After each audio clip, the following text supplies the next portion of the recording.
Assalamualaikum warahmatullahi wabarakatuh. Bismillahirrahmanirrahim. Alhamdulillahirabbil alamin. Wassalatu wassalamu ala asyrafil anbiya'i wal mursalin wa ala alihi wa sahbihi ajmain, amma ba'du.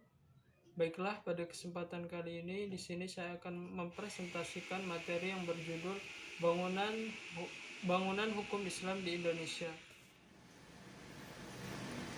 Baiklah, masuk pada pembahasan materi Divine Law dan Man-Made Law sebagai teori hukum.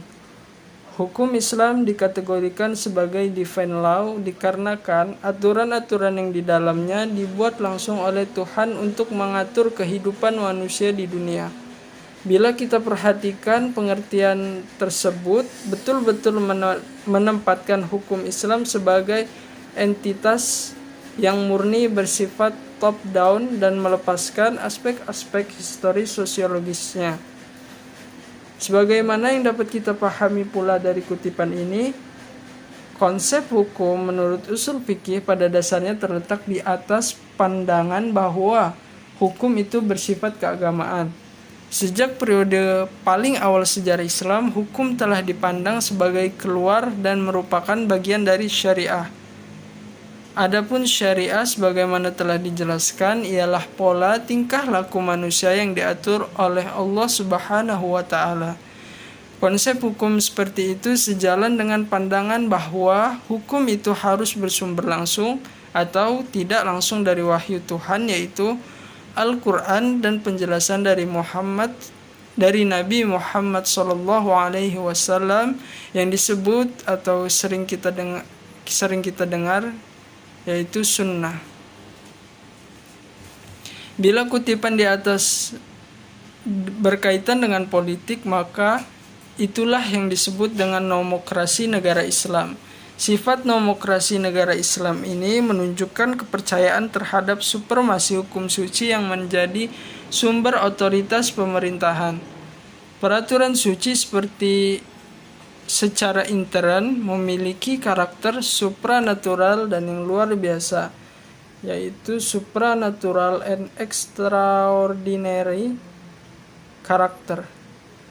Ikatan-ikatan penyatuan antara agama dan negara dan supremasi hukum suci berasal dari kehendak Tuhan, secara bersama-sama menegaskan kembali kewajiban setiap hamba untuk taat kepadanya.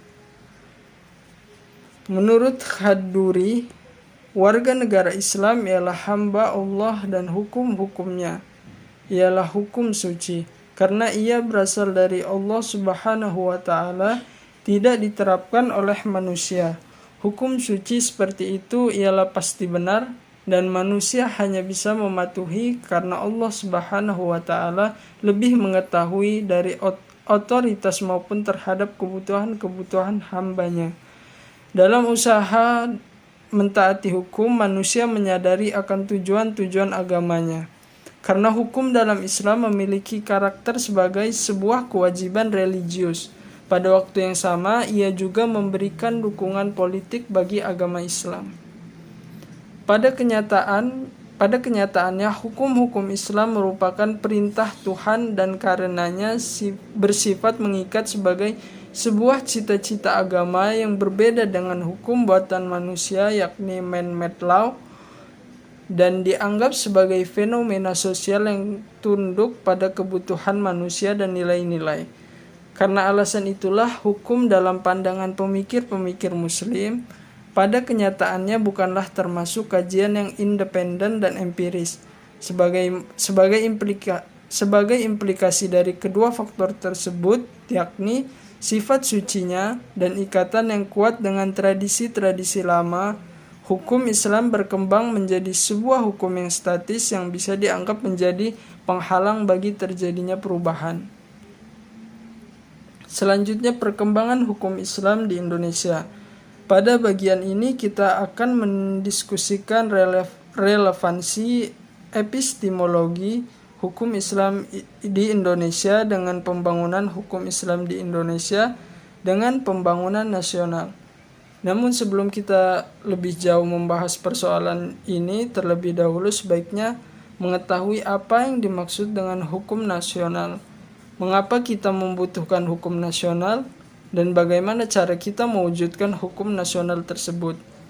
Melalui penjelasan terhadap aspek-aspek inilah kita akan mengetahui relevansi epistemologi hukum Islam dengan pembangunan hukum nasional.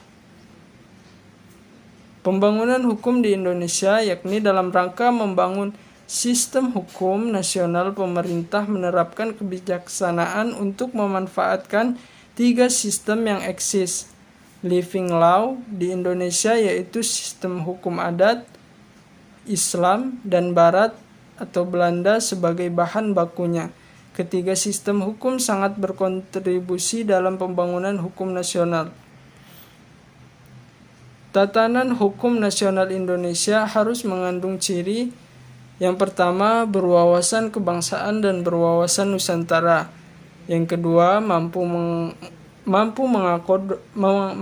mengakomodasi kesadaran hukum kelompok etnis, kedaerahan, dan keyakinan agama. Yang ketiga, sejauh mungkin berbentuk tertulis dan terunifikasi. Yang keempat, bersifat rasional yang mencakup rasionalitas efisiensi, rasionalitas kewajaran, rasionalitas kaidah dan nilai. Yang kelima, responsif terhadap perkembangan aspirasi dan ekspektasi masyarakat. Selanjutnya, perkembangan hukum Islam di Indonesia, sarana dan prasarana. Berdasarkan penjelasan tadi, tampak sekali dalam hal penetapan kebijakan hukum di Indonesia, pemerintah telah menjadikan hukum Islam sebagai bagian dari hukum nasional. Kondisi seperti ini tidak semata-mata terjadi di Indonesia, tetapi terjadi pula di negara-negara berpenduduk Muslim, baik yang memiliki konstitusi Islam maupun yang tidak memilikinya.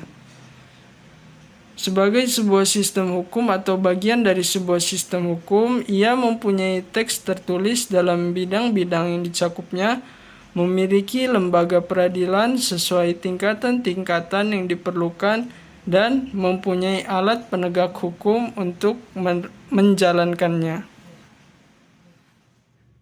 Baiklah, demikianlah yang dapat saya sampaikan. Lebih dan kurangnya mohon maaf.